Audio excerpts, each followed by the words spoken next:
Hello बच्चों। ये question है हमारा जेईई मेंस 2025 का।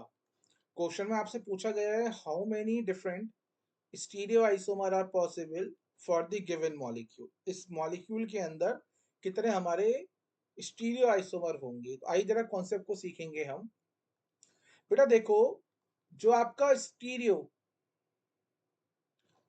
जो आपका स्टीरियो आइसोमर होता है, उस स्टीरियो आइसोमर के अंदर आपको इंक्लूड करना होता है ज्योमेट्रिकल आइसोमर और ऑप्टिकल आइसोमर। ठीक है। अब आपको जो मॉलिक्यूल गिवन है वो मॉलिक्यूल में बनाता हूं एक बार। ये आपको मॉलिक्यूल गिवन है। एक यहाँ पे लगाएंगे OH और यहाँ पे हमें डबल। आप देखोगे बेटा इस पाई बॉन्ड के अबाउट क्या शो हो रही है, GI। और अगर मैं इस कार्बन की बात करूं, ये कार्बन हमारे पास क्या बन गया, एक कायरल सेंटर। ये कार्बन क्या है हमारा, कायरल सेंटर है। कायरल सेंटर क्या होता है, एक sp3 आइटम जिसकी चारों वैलेंसी डिफरेंट होती हैं। तो इस कायरल सेंटर की वजह से यहाँ पे क्या शो होगी बेटा, OI शो होगी। अब GI शो होने से यहाँ पे दो फॉर्म बनेगी, एक बनेगी सिस फॉर्म और एक बनेगी ट्रांस फॉर्म। मतलब टोटल ज्योमेट्रिकल आइसोमर होंगे हमारे दो। टोटल ज्योमेट्रिकल आइसोमर हो गए दो। और इस ऑप्टिकल की वजह से बेटा यहाँ पे दो फॉर्म बनेगी, एक बनेगी रेक्टस, एक बनेगी सिनिस्टर। या फिर आप चाहे उसको बोल सकते हो, एक होगा डेस्ट्रो, एक होगा लीवो।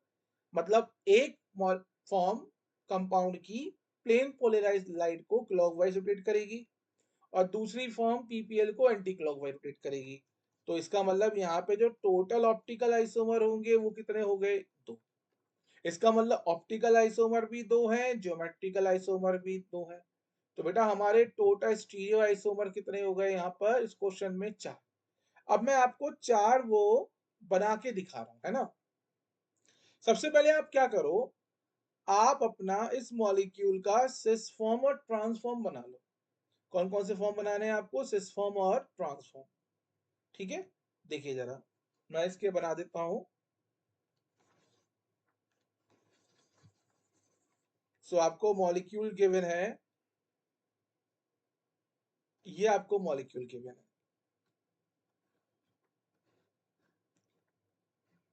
तो मैंने क्या कर रखा है, यहां पे पहले बनाया मैंने सिस फॉर्म। सिस फॉर्म बनाया मैंने, ये बना दिए दो सिस फॉर्म। ठीक है। अब आपको क्या करना है, आपके पास दो ऑप्शन है। क्या तो आप OH को वेज पे लगाओ और H को डैश पे कर दो, या फिर OH को कर दो आप डैश पर और वेज पे कर दो हाइड्रोजन को। इसका मतलब अगर मैं यहाँ पे एक नॉमेनक्लेचर लिखूं, अगर मैं अपना CIP रूल लगाता हूं तो this is one, this is two, this is three.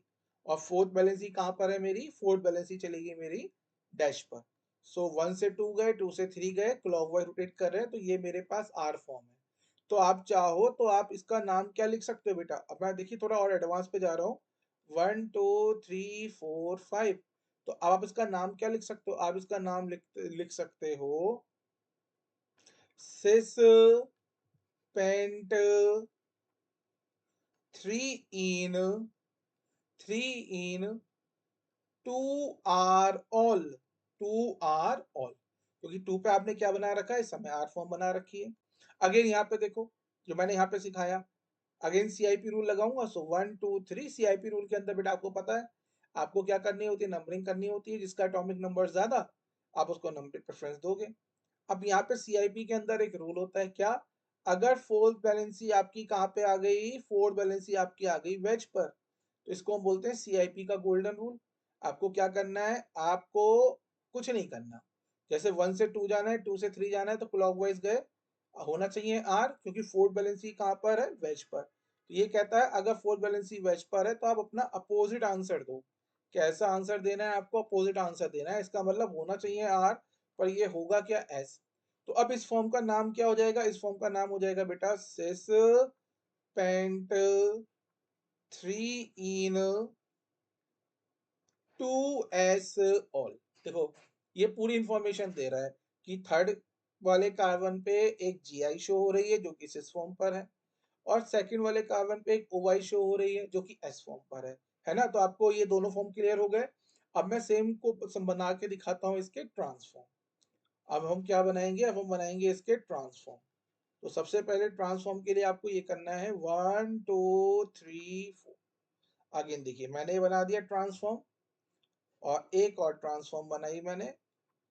अब देखो अगेन जैसे आपने सिस में किया वैसे ही आप ट्रांस में करोगे। दो ऑप्शन है, ओ एच को वेज पे लगा दो, एच को डैश पर कर दो, या आप क्या करने वाले हो, आप ओ एच को कर दो अपना डैश पर और एच को कर दो वेज पर। मैं यहाँ नंबरिंग कर देता हूँ 1 2 3 4 एंड 5। ये ट्रांसफॉर्म क्यों है बेटा, इसका रीजन क्या रहेगा। देखो ये इस वाले कार्बन से हाइड्रोजन है, इस वाले कार्बन से हाइड्रोजन है, दोनों हाइड्रोजन क्या है बेटा, अपोजिट साइड। तो सेम ग्रुप जब अपोजिट साइड होता है उस समय कौन सी फॉर्म होती है, ट्रांसफॉर्म होती है। यहाँ पे भी नंबरिंग कर लेते हैं 1 2 3 4 एंड 5। ठीक है, अब देखिए आप चाहें तो मैं इसका आईयूपीएसी नेम लिख के दिखा देता हूँ। तो इसका आईयूपीएसी नेम क्या हो जाएगा, ट्रांस ट्रांस थ्री पेंट, या आप चाहो ऐसे लिखो ट्रांस थ्री पेंटीन। और अगर नंबरिंग करेंगे हम 1 2 3 4, तो ये आपकी कौन सी फॉर्म बना रखी है मैंने, R. So trans three pentene two R ol, two R all.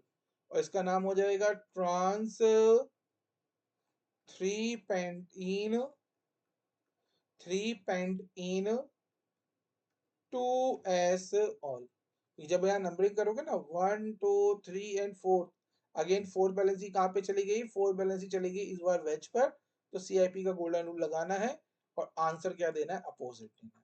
तो आई थिंक मैंने आपको इसकी चारों फॉर्म बना के भी दिखा दिए क्या क्या होंगे, है ना। तो आप इनके नाम लिख सकते हो। ठीक है, चलिए आइए क्वेश्चन के आंसर को मार्क करेंगे। सो इस क्वेश्चन का आंसर क्या होगा, इस क्वेश्चन का आंसर होगा option 4, that is 4। I hope आपको क्वेश्चन समझ में आया होगा। Thank you.